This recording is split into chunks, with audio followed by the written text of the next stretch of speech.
एक छोटी सी island country, एक बड़ा स्ट्रैटेजी और भारत का एक डिप्लोमेटिक मूव जिसका सिग्नल सीधा गया टर्की तक। दोस्तों, आज हम बात करेंगे एक ऐसे लैंडमार्क विजिट की जिसका इम्पैक्ट सिर्फ एक छोटी कंट्री सिप्रस तक सीमित नहीं बल्कि पूरा वेस्ट एशिया और यूरोप तक महसूस किया जा रहा है।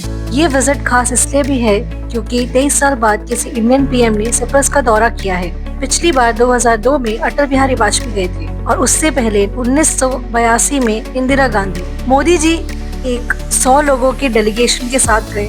इनविटेशन आया था सिप्रस के प्रेसिडेंट निकोस क्रिस्टोडोलाइड्स से और ये टूर सिर्फ सिप्रस तक सीमित नहीं, उसमें कनाडा और क्रोएशिया भी शामिल हैं। लेकिन सिप्रस की विजिट इतनी स्पेशल क्यों है? आइए समझते हैं जियोपॉलिटिक्स के इस चक्रव्यूह। पिछले कुछ महीनों में टर्की और पाकिस्तान के रिश्ते काफी गहरे हुए हैं। टर्की ओपनली पाकिस्तान का सपोर्ट कर रहा है, चाहे वो जम्मू एंड कश्मीर का मुद्दा हो या ऑपरेशन सिंदूर के वक्त भारत के खिलाफ बयान। टर्की ने पाकिस्तान को बेरख्तार ड्रोन्स दिए, सुपर मुशक ट्रेनर्स दिए और 41 F-16 जेट्स अपग्रेड करने का भी काम लिया, वर्थ इनकी $75 मिलियन। इसी वजह से भारत ने एक नया जियोपॉलिटिकल एंगल चूज किया, अंकारा का जवाब निकोसिया के साथ। सिप्रस एक छोटा देश ईस्टर्न मेडिटेरियन में है, लेकिन लोकेशन टॉप क्लास है। यूरोप, वेस्ट एशिया और अफ्रीका के बीच में बसा हुआ ये आइलैंड लॉजिस्टिक्स और ट्रेड के लिए एक परफेक्ट चोक पॉइंट है। सिप्रस यूरोपियन यूनियन का मेंबर है, लेकिन ज्योग्राफिकली एशिया में आता है और सबसे इम्पोर्टेंट, टर्की के खिलाफ खुला स्टैंड रखता है। सिप्रस और टर्की के बीच पूरा हिस्ट्री है।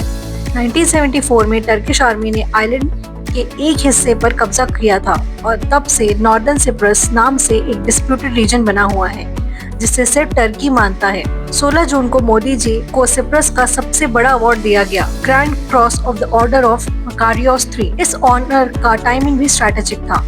वेस्ट एशिया में टेंशंस हाई थे, इजराइल, ईरान और लेबनान का एयर स्पेस बंद था। मोदी जी का एयरक्राफ्ट अरेबियन सी, सोमालिया, इथियोपिया, इजिप्ट रूट लेके सिप्रस पहुंचा। ये विजिट था एक diplomatic master stroke. Modi ji का सिप्रस विजिट सिर्फ कोऑपरेशन का सिंबल नहीं था, एक क्लियर पॉलिटिकल मैसेज भी था टर्की के लिए। भारत ने सिग्नल दिया, अगर टर्की पाकिस्तान के साथ मिलकर भारत के खिलाफ खड़ा होगा तो भारत भी उसके रीजनल दुश्मनों को सपोर्ट करेगा और सिप्रस ने खुद ओपनली भारत का सपोर्ट किया है। जम्मू एंड कश्मीर के मुद्दे पर पहलगाम टेरर अटैक के अगेंस्ट और UNSC रिफॉर्म्स के लिए भी। ये सब सिर्फ पॉलिटिक्स नहीं है। सिप्रस इंडिया के विकसित भारत 2047 विजन के लिए भी एक मेजर पार्टनर बन सकता है। ईस्टर्न मेडिटेरियन में सिप्रस का लोकेशन उससे India middle east Europe economic corridor IMEC का की नोट बनाता है। सिप्रस का फाइनेंशियल सिस्टम, यूरो बैंक का मुंबई में ऑफिस ओपन करना और NPCI का UPI सिस्टम लॉन्च करना, ये सब इकोनॉमिक डिप्लोमेसी का पार्ट है। 2022 में डिफेंस कोऑपरेशन का MOU साइन हुआ था। अब 2025 का बायलैटरल डिफेंस कोऑपरेशन प्रोग्राम भी साइन हो चुका है। इंडियन डिफेंस अटैचे जो अभी कायरो में बेस्ड है, सिप्रस से रेगुलरली कोऑर्डिनेट करता है। सिप्रस भी डिफेंस कोऑपरेशन के लिए एंथुसियास्टिक है। टर्की के एक्सपेंशनिज्म को रोकने के लिए वो भारत का सपोर्ट चाहता है। सिप्रस में 11,000 से ज्यादा इंडियन सिटीजन्स हैं।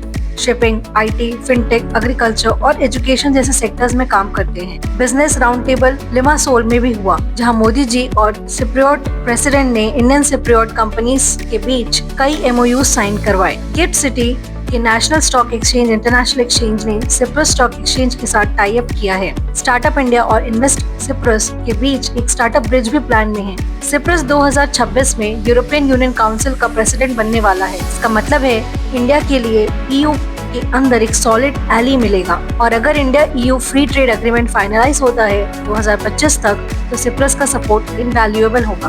इंडिया की इमेज एक ग्लोबल साउथ के लीडर की तरह और भी स्ट्रॉन्ग होगी। तो दोस्तों, PM मोदी की सिप्रस यात्रा एक सिंपल डिप्लोमेटिक विजिट नहीं थी, ये एक मल्टी लेयर्ड स्ट्रैटेजिक चाल थी। टर्की पाकिस्तान एक्सिस के खिलाफ एक क्लियर जवाब, यूरोप में भारत की जगह मजबूत करने की कोशिश और एक नई ट्रेड डिप्लोमेसी कॉरिडोर का दरवाजा खोलना, ये सब कुछ था इस विजिट में।